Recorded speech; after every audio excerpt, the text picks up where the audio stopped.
on parle d'entreprises en difficulté qui arrivent finalement à la deadline, donc qui n'ont plus beaucoup de cash, qui doivent en trouver quoi qu'il arrive. En fait, quelle que soit la situation, que ce soit dans un contexte de levée ou que ce soit dans le contexte d'une société normale qui connaît des difficultés, premier réflexe, c'est je peux agir sur mes recettes ou je peux agir sur mes dépenses. Généralement, mes recettes, c'est ce qu'on maîtrise le moins.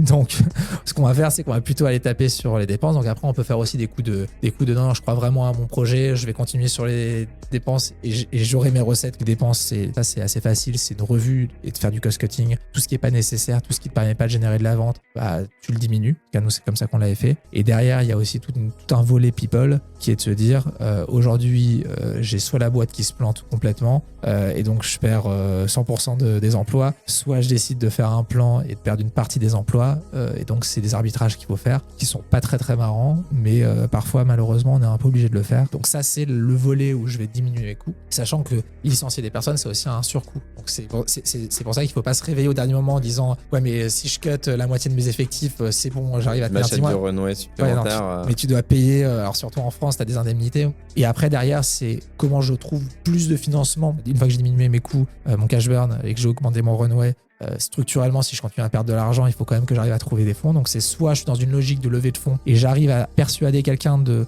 remettre de l'argent dans la boîte, mais avec le risque d'avoir une valo qui est inférieure à la valo du cours précédent, avec des investisseurs qui tirent un peu la tronche. Et puis il faut aussi convaincre, c'est-à-dire que tu as réussi à lever peut-être la première fois, tu as réussi à lever sur une valo quasiment identique à ce sur quoi tu vas relever, mais entre-temps, alors ta boîte a évolué, mais tu n'as pas du tout atteint tes objectifs. Enfin, bref, il y a quand même toute cette logique de si je relève, est-ce que je suis capable de relever ?